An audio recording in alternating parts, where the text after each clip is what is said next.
بسم اللہ الرحمن الرحیم وما خلقت الجن والانس الا لیعبدون۔ حضرات، خداوند عالم نے جنوں کو اور انسانوں کو نہیں پیدا کیا ہے سوائے اس کے کہ وہ عبادت کریں، اللہ کی عبادت، اللہ کی عبادت، اس کی بندگی۔ کیوں؟ وہ میرا خالق ہے، وہ ہمارا خلق کرنے والا ہے، ہمارا پیدا کرنے والا ہے، ہمارا رازق ہے، وہ ہر شے پر قادر ہے، اسی کی ہم عبادت کرتے ہیں، اسی کی اطاعت کرتے ہیں۔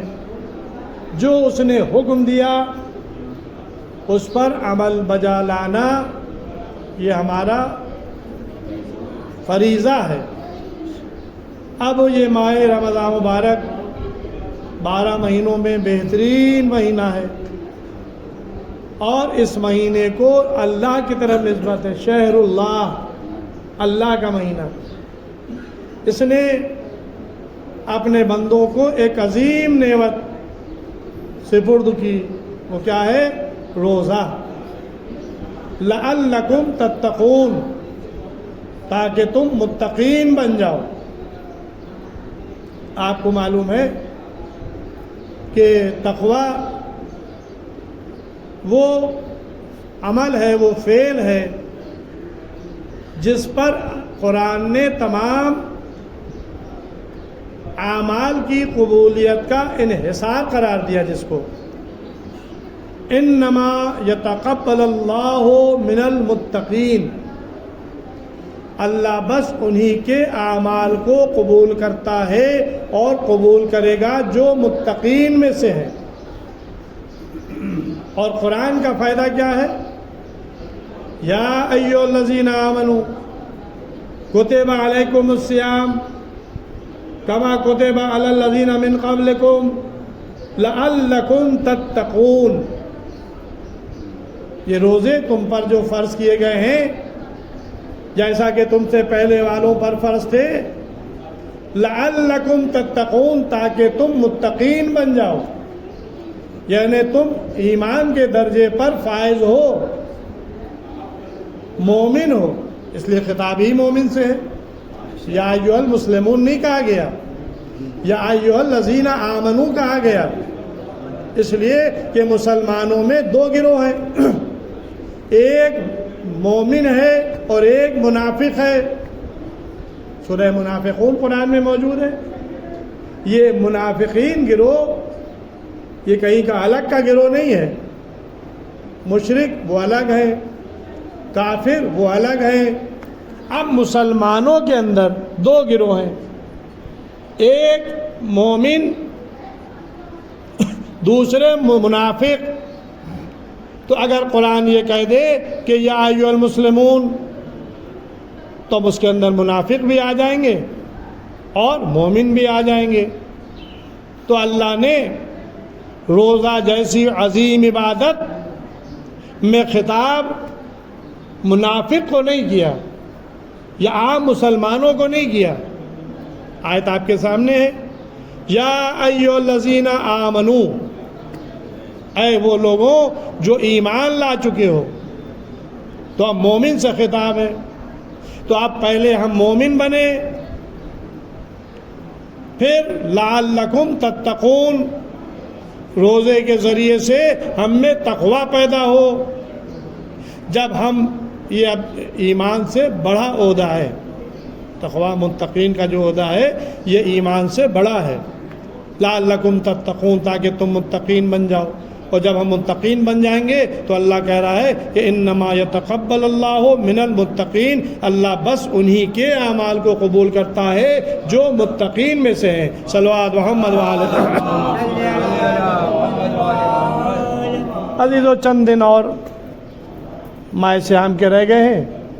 خداوند عالم ہم سب کی ادنا عبادت کو قبول کرے اور مزید اعمال خیر بجا لانے کی توفیق عنایت ہو۔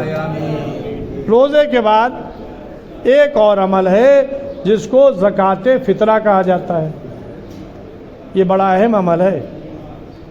حدیث میں اس کے لیے ایک جملہ آیا ہے، غالباً ہمارے چھٹے امام جعفر صادق علیہ السلام،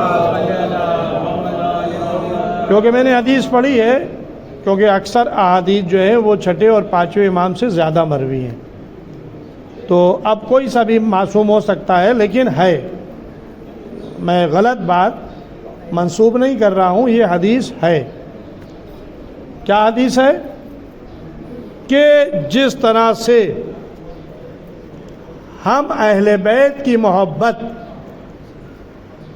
تمہارے اعمال کی قبولیت کا ذریعہ ہے، اسی طرح سے روزوں کی قبولیت کا انحصار زکوٰۃ فطرہ ہے۔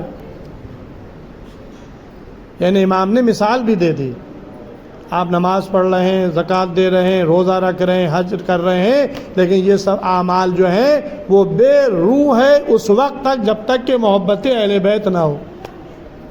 پھول ہے، خوشبو نہیں ہے، تو ایسا پھول کس کام کا؟ وہ دکھاوے والا پھول ہوگا، حقیقی پھول نہیں ہوگا۔ پھول کا کام ہے خوشبو دینا، خوشبو اس سے نکلتی ہے، گلاب کا پھول ہے، بیلے کا پھول ہے، چمیلی کا پھول ہے، تو اس میں خوشبو ہوتی ہے۔ اگر خوشبو نہیں ہے تو وہ خالی پتیاں اور گلاب رکھا ہوا ہے لیکن خوشبو نہیں ہے۔ تو اب بے اہل بیت کی محبت کے ہمارے اعمال ہیں تو، لیکن روح اعمال جب تک نہیں پیدا ہوگی جب تک کہ اہل بیت سے محبت نہ ہو، کیونکہ یہ اجر رسالت ہے۔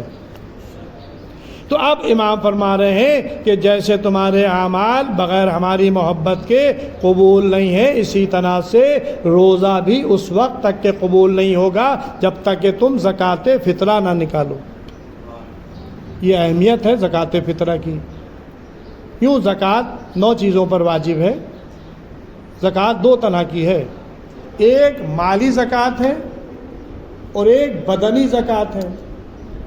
مالی زکوٰۃ 9 چیزوں پر ہے، اپنے نصاب کے مطابق۔ جب نصاب مکمل ہو جائے، اس میں کاشتکاری ہے، گوسفند ہے، سونے چاندی کے سکے ہیں، یہ ساری چیزیں تقریباً آتی ہیں۔ 9 چیزیں ہیں، دفینہ ہے، کان ہے، یہ سب جو ہے وہ زکوٰۃ مالی میں ہی آتی ہے۔ اس کا ایک نصاب ہوتا ہے، اس کے نصاب کے مطابق زکوٰۃ مالی نکالی جاتی ہے، واجب ہے، لیکن وہ ہر ایک پر واجب نہیں ہوتی، نصاب کے لحاظ سے وہ واجب ہوگی۔ اب یہ جو زکوٰۃ فطرہ ہے یہ بدنی زکوٰۃ کہلاتی ہے، اور اس کا نکالنا روزوں کی قبولیت کا انحصار اس پر ہے، لیکن فرداً نکالنا واجب نہیں ہے۔ جیسے نماز واجب عینی ہے، اس طرح سے زکوٰۃ واجب عینی نہیں ہے۔ مثلا گھر کے 5 فرد ہیں تو یہ ضروری نہیں کہ 5 زکوٰۃ فطرہ نکالیں، روزے تو 5 آدمی رکھ رہے ہیں، لیکن یہ نہیں کہ وہ آپ اپنی نکالیں، آپ نے اپنی۔ اس میں یہ حکم ہے کہ گھر کا جو باس ہے، ذمہ دار ہے، جو گھر کا خرچہ چلا رہا ہے، اب چاہے وہ عورت ہو اور چاہے وہ مرد ہو، اور سی جگہ پہ مثلا مرد نہیں ہے، عورت ہے، لیکن وہ ذمہ دار ہے، اپنے کفالت کر رہی ہے بچوں کی، یا مثلا اس کے گھر میں کچھ افراد رہ رہے ہیں، یا اس کے گھر میں کوئی مہمان آ گیا، تو اب زکوٰۃ فطرہ کب نکالا جائے؟ چاند رات یا عید کے دن۔ بہتر یہ ہے کہ نماز جو پڑھ رہا ہو عید کی، وہ نماز سے پہلے نکال دے، اور جب زکوٰۃ فطرہ نکالے تو نیت کرے کہ زکوٰۃ فطرہ میں نکالتا ہوں اپنی طرف سے، اپنے اہل و عیال کی طرف سے، یا مثلا مہمان کی طرف سے، واجب قربتاً الی اللہ، یہ نیت ہونا ضروری ہے۔ اب زکوٰۃ فطرہ بالغ ہو، بالغ کی شرط نہیں، یعنی نکالنے والے کے لیے ہے، جس کی طرف سے نکالا جائے وہ چاہے بچہ ہو، چاہے بوڑھا ہو، چاہے وہ مہمان ہو، چاہے مسلمان ہو، چاہے کافر ہو۔ اگر آپ کیا کوئی غروب آفتاب سے پہلے مہمان بھی آ جائے اور وہ آپ کے یہاں شب میں کھانا کھانے والوں میں شمار ہو تو اس کی طرف سے بھی آپ پر زکوٰۃ فطرہ نکالنا واجب ہے۔ آنے والا چاہے بالغ ہو چاہے نابالغ ہو، چاہے عورت ہو چاہے مرد ہو، چاہے غلام ہو چاہے آزاد ہو، چاہے مسلمان ہو چاہے کافر ہو، اس کے لیے کوئی شرط نہیں ہے، بس مہمان ہو۔ ہمارا اسلام اس بات کی تعلیم دیتا ہے اکرموا ضیفا ولو کانا کافرا، تم اکرام کرو چاہے وہ کافر ہی کیوں نہ ہو۔ یعنی اگر ہمارے گھر میں مہمان آ جائے اور وہ مسلمان نہیں ہے تو اس کا اکرام کرنا، اس کا احترام کرنا، اس کی عزت کرنے کا حکم اسلام دیتا ہے۔ تو اگر شب چاند رات کو کوئی آ گیا اور وہ کافر ہے، دوست ہے، احباب ہے یا ملنے والا ہے، اور وہ اتفاق سے آپ کے یہاں رک رہا ہے اور آپ اس کی ضیافت بھی کر رہے ہیں، تو آپ کو اس کی طرف سے بھی زکوٰۃ فطرہ نکالنا ہوگا۔ اب زکوٰۃ فطرہ کس چیز پہ ہے؟ میں نے کہا کہ فردن نہیں ہے، جو گھر کا باس ہے، ذمہ دار ہے، جس کی کفالت کر رہا ہے، جس کے ہاتھ میں پیسہ آ رہا ہے اور وہ کھانے پینے کا انتظام کرتا ہے، جن پر زکوٰۃ فطرہ واجب ہے، وہ مسکین نہ ہو اور اپنے سال بھر کا انتظام رکھتا ہو، چاہے وہ آمدنی اس کی بزنس کے ذریعے سے ہو، چاہے مکانات کے کرائے کے ذریعے سے ہو، چاہے کسی تنخواہ کے ذریعے سے ہو یا ہنر کے ذریعے سے کما رہا ہو، اس کے اوپر زکوٰۃ فطرہ واجب ہوتا ہے۔ اور جب وہ نکالے تو نیت کرے کہ زکوٰۃ فطرہ میں اپنی طرف سے یا اپنے اہل و عیال کی طرف سے نکال رہا ہوں، واجب قربتاً الی اللہ۔ اب زکوٰۃ فطرہ کن چیزوں پر ہے، یہ ایک بات ہے۔ مثلاً جو، گیہوں، جوار، کشمش، کھجور، یہ اشیاء کا نام لیا گیا ہے احادیث میں بھی اور فقہ کی کتابوں میں بھی۔ مراجع کرام نے، علماء کرام نے بھی ان چیزوں کا نام لیا ہے۔ اب کوئی کہ وہ آپ مرغا کھاتے ہیں تو مرغے پہ نکال دیے۔ ایک سرفرا مولوی تھا، اس نے کہا کہ پہلے روٹی سے مرغا کھایا جاتا تھا، مرغے سے روٹی اتاری جاتی ہے، لہذا آپ مرغا کھاتے تو مرغا۔ اما بھائی، اسلام نے اصول معین کیے ہیں، کہاں لکھا ہے کہ آپ مرغے پر فطرہ نکالیں؟ کھائیں آپ مرغا، بکرا کھائیں تو کیا آپ بکرے پر نکالیں گے؟ نہیں، اناج یہ اشیاء کے نام آئے ہیں، جو، گیہوں، چاول، جوار، کشمش، کھجور، یہ چیزوں کے نام آئے ہیں حدیث میں۔ یہ نہیں آئے کہ مرغا، بکرا اور بھینسے کا آپ نکالیں۔ ان اشیاء میں اب علماء نے اس بات کی وضاحت کی، جو چیز آپ کے یہاں زیادہ استعمال ہوتی ہو، بعض جگہوں پہ چاول استعمال ہوتا ہے، گیہوں نہیں کھایا جاتا، کہیں جو استعمال ہوتا ہے، پرانے زمانے میں جو ہوتا تھا، اب یہاں پہ عموماً جو ہے وہ گیہوں استعمال ہوتا ہے، آٹا۔ تو اب اگر کسی فیملی میں چاول کھائے جاتے ہیں تو وہ چاول پہ نکالیں، کہیں جو کھائے جاتے ہیں تو جو پہ نکالے، کہیں مثلاً اور کوئی خوراک ہے جیسے جو میں نے نام لیے اس پر نکالے۔ لیکن جو اشیاء فقہ نے بتائی ہے، ائمہ نے بتائی ہے، پیغمبر صلی اللہ علیہ وسلم نے بتائی ہے، انہی اشیاء میں آپ کو زکوٰۃ فطرہ نکالنا ہے۔ مقدار کیا ہو؟ ایک زکوٰۃ فطرہ کی مقدار 3 کلو ہے، 3 کلو فردن۔ یہ چاہے آپ یہ اشیاء نکالے ہر ایک کی 3 کلو، اور چاہے اس کی قیمت دے، قیمت بھی بازار میں جو بھاؤ چل رہا ہو۔ اکثر لوگ کہتے ہیں میں تو وہ کنٹرول کا آٹا کھاتا ہوں۔ بھائی اب تو ہمارے مودی جی نے فری میں گیہوں دینا شروع کر دیا ہے، تو پھر کیا زکوٰۃ بھی فری ہو جائے گی؟ باجرہ کہاں ہے؟ باجرے پہ نہیں ہے، باجرے پہ نہیں ہے، جوار پہ ہے۔ باجرے پہ نہیں ہے، وہ تو چاول بھی فری دے رہا ہے وہ بھی، لیکن وہ کنٹرول میں مل رہا ہے، سرکار دے رہی ہے۔ لیکن جب آپ خریدنے جائیے بازار میں، جو مارکیٹ کا بھاؤ ہے اس بھاؤ سے آپ خود تعین کر لیں۔ ویسے میں نے جب سے، میں جملہ کہہ رہا ہوں، جب سے میں نے نماز جمعہ میں شرکت کی تھی مولانا کلب عابد صاحب قبلہ کے زمانے میں، اور الوداع کے دن وہ مرحوم باقاعدہ رقم کا تعین کر کے جو ہے وہ اعلان کرتے تھے. لوگوں کی عادت بنی ہوئی تھی, وہ پوچھتے تھے فطرہ کتنے میں نکالا, فطرے میں کتنے پیسے نکالے جائیں. تو بھائی میں نے آپ کو مقدار بتا دی, اشیاء بتا دی. اب آپ جو کھاتے ہو اور وہ اشیاء جس مقدار میں عام بھاؤ مقدار بتا دی, اب وہ بازار میں جو عام بھاؤ ہو اس کے لحاظ سے آپ پیسوں کا تعین کر لیں. کوئی اختلاف نہیں, 2 پیسے زیادہ نکلے کم نہ نکلے. لیکن جب سے میں نے سن 85 سے میں نے آصفی امام باڑے کی مسجد میں مسائل شرعی بیان کرنا شروع کیے تھے, مولانا آقائے شریعت مولانا کلب عابد صاحب قبلہ علی مقامہ کی اجازت سے, تو میں باقاعدہ جب الوداع کے دن گھر سے نکلتا تھا تو پہلے ٹوریا گنج جاتا تھا, وہاں گیہوں کا بھاؤ لیتا تھا اور اس کے بعد اس مقدار کے مطابق میں پیسوں کا اعلان کر دیتا تھا. یہ میرا اپنا, جب تک کہ میں نے اس خدمت کو انجام دیا میں اس کا انجام دیتا رہا. اب چونکہ میں ابھی آپ کے سامنے قیمت کا اعلان نہیں کر رہا ہوں, لہذا میں انشاءاللہ معلوم کر لوں گا جو بھاؤ ہوگا صحیح بازار میں وہ بھی میں تعین کر کے بتا دوں گا, اس سے کم نہ ہو, 2 پیسے اس سے زیادہ ہو. اب فطرہ کسے دیا جائے کیا ہو یہ سب انشاءاللہ میں کل کے مسائل میں بیان کروں گا. اور جو آپ کے ذہن میں مسائل پیدا ہوں آپ اس کو ہم سے پوچھ سکتے ہیں. انشاءاللہ میں کل انشاءاللہ اللہ نے صحت دی اور میں پھر آپ کی خدمت میں آیا تو میں ان مسائل کو اپنے مسائل میں شامل کر لوں گا. لہذا آج کی حد تک کہ یہی ہے, اور خداوند عالم ہم کو واقعی میں مومن قرار دے اور روزوں کے صلے میں ہم میں تقوی پیدا ہو, پرہیزگاری پیدا ہو. اس لیے کہ امام نے فرمایا ہے کہ روزہ صرف بھوک اور پیاس کا نام نہیں ہے.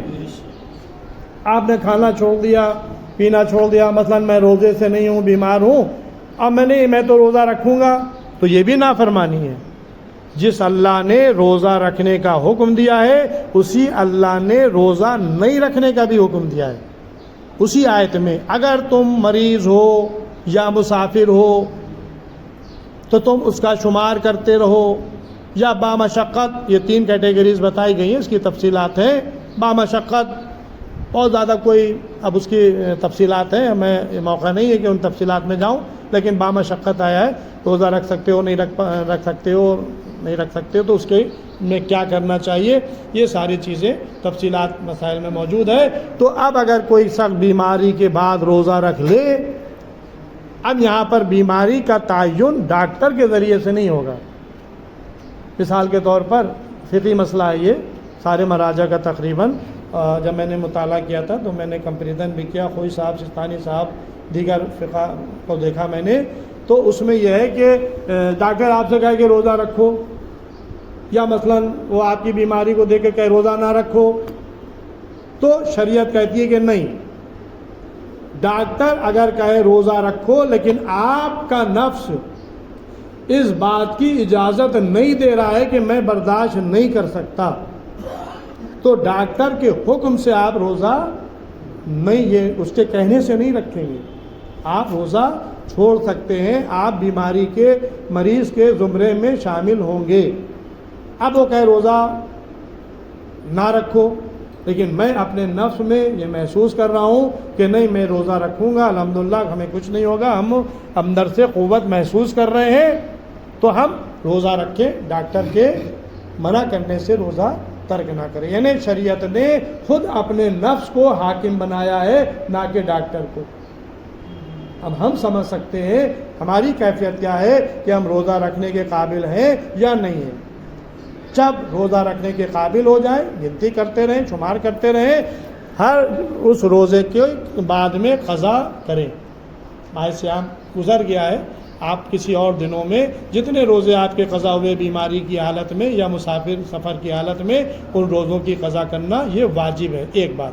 دوسرے, جو آپ نے بحالت مجبوری روزہ نہیں رکھا اس کے عوض میں شریعت یہ بتا رہی ہے بامشقت والوں کو بھی اور مریضوں کو بھی کہ ایک مد طعام, علماء نے وضاحت یہ کی ہے کہ 750 گرام آٹا, یہ فی روزہ آپ مسکین کو دیں.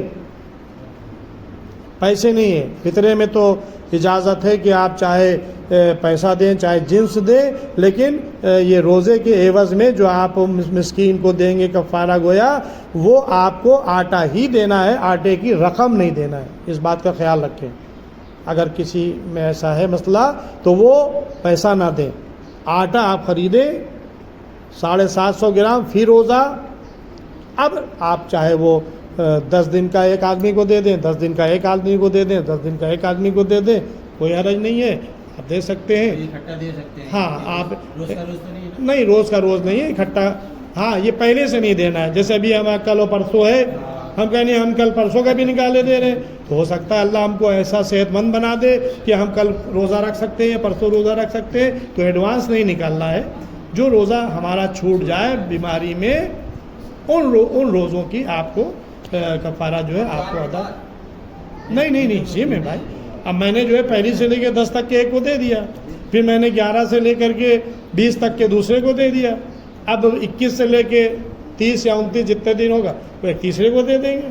تو روزہ رمضان ہی میں دے دیں تاکہ لوگوں کے کام آ جائے گا۔ آپ اگر نہیں دیا ہے رمضان میں تو آپ بعد میں دیں، یہ واجب ہے آپ کے لیے۔ روزے کے عوض میں کفارہ نکالنا یہ ضروری ہے، اور صحت مندی کے بعد روزے کی قضا کرنا بھی واجب ہے۔ بہرحال اتنے مسائل میں نے آپ کے سامنے بیان کر دیے۔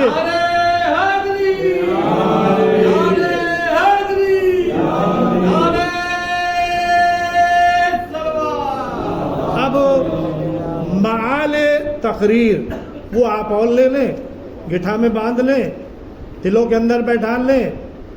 معال تقریر ایک جملہ، وہ بھی جملہ میرا نہیں ہے، اس کا جملہ ہے جو بغیر وحی کے کلام ہی نہیں کرتا ہے، جس کے لیے قرآن کہہ رہا ہے کہ وما ينطق عن الهوى ان هو الا وحی یوحى۔ کون ہے اس کا مصداق؟ خاتم الانبیاء رحمت للعالمین حضرت محمد مصطفیٰ صلی اللہ علیہ وآلہ وسلم۔ یہ پیغمبر صلی اللہ علیہ وسلم کا ارشاد گرامی ہے، جو صاحب وما ينطق عن الهوى ہیں، جو اپنی خواہش نفسانی سے کلام نہیں کرتے ہیں، وہی الہی کے مطابق کلام کرتے ہیں۔ ان کا ارشاد آج سن لیں، اور کل کسی اور معصوم کا ارشاد آپ کے سامنے انشاءاللہ اللہ نے چاہا تو بیان کر دوں گا۔ وہ کیا ہے؟ یا علی، یا علی، مولا علی سے خطاب کر رہے پیغمبر، یا علی حبکا، تمہاری محبت، تقوی والایمان، اے علی تمہاری محبت کا نام تقوی بھی ہے اور ایمان بھی ہے۔ اب آپ نے روزے مہینہ بھر رکھے بغض علی کے ساتھ، تو آپ کو نہ ایمان ملے گا نہ آپ تقوی پر فائز ہوں گے۔ اگر آپ کو مومن بننا ہے، اگر آپ کو متقی بننا ہے، تو پہلے اپنے دل میں دیکھیے گا کہ آپ حب علی آپ کے دل میں ہے یا نہیں۔ اگر محبت علی آپ کے دل میں ہے تو اللہ کی طرف سے آپ مومن بھی ہیں، آپ متقی بھی ہیں، روزہ رکھیں گے تو اور تقوی میں اضافہ ہوگا۔ اس لیے کہ معصوم کا قول ہے کہ کھانا پینا چھوڑ دینے کا نام روزہ نہیں ہے، بلکہ روزے میں تمہارے تمام اعضاء جوارح بھی روزے سے ہوں، زبان بھی روزے سے ہو، ہاتھ بھی روزے سے ہوں، کان بھی روزے سے ہوں، آنکھیں بھی روزے سے ہوں، پیر بھی روزے سے ہوں۔ کیا ہے؟ حرام سے بچیں۔ روزے کی حالت میں ہم کسی حرام کی طرف نگاہ نہ کریں، حرام زبان سے ادا نہ کریں، حرام کے لیے قدم نہ بڑھائیں، حرام کے لیے ہاتھ نہ بڑھائیں، حرام چیز نہ سنیں۔ یہ ہے روح روزہ۔ بس انہی جملوں کے ساتھ میں آج کی تقریر کو یہیں پر ختم کر رہا ہوں، اس لیے کہ اس کے ذریعے سے میں نے آپ کو قرآن بھی دے دیا، احادیث پیغمبر بھی دے دی، احادیث معصومین بھی دے دی، اور علماء کے مسائل بھی آپ کے سامنے رکھ دیے۔ اگر آپ اپنے ذہن میں اتنی چیزیں محفوظ کر لیں تو بہت سے اعمال پہ آپ عمل کر سکتے ہیں۔ یعنی آپ نے سنا، علم آپ کی طرف منتقل ہوا، علم نام ہے عمل کا، تو جب آپ اس پر عمل کریں گے تو آپ عالم باعمل بن جائیں گے۔ بھائی یہی دعا ہے کہ ہم کو اللہ عالم باعمل قرار دے. اور اہل بیت کی تمنا بھی یہ ہے کہ ہمارا چاہنے والا یا معلم ہو یا متعلم ہو، یا پڑھائے یا پڑھے. تو بہرحال ہم تو انہی کی خدمت میں انہی کے ذریعے سے علم حاصل کرتے ہیں. یعنی ہم اپنے کو متعلم نہیں کہتے، معلم نہیں کہتے، متعلم ہی کہتے ہیں. جو ہم نے لیا ہے وہ ہم آپ تک پہنچا دیتے ہیں. خداوند عالم اس عمل خیر کو قبول کرے، اور اس وقت جتنے بھی حاضرین جمع ہیں ان سب کی دلائی مقاصد پورے ہوں. پروردگار تجھے واسطہ محمد والے محمد علیہ السلام، خصوصاً ہمارے زمانے کا امام کا، ہم لوگوں کو اعمال صالح کرنے کی توفیق عنایت فرما، حرام سے بچنے کی توفیق عنایت فرما. ہمارے زمانے کے امام کے ظہور میں تعجیل فرما. ہم لوگ کا شمار امام کے ناصر و مددگاروں میں فرما. ان اللہ و ملائکتہ یصلون علی النبی یا ایھا الذین آمنوا صلوا علیہ وسلموا تسلیما. مریم ایک لڑکی ہے، اس کا دماغ کا آپریشن ہوا ہے، اس لیے سے خداوند عالم مریم بچی ہے، اس کی صحت یابی کے لیے آپ حضرات سے دعا کی التماس ہے.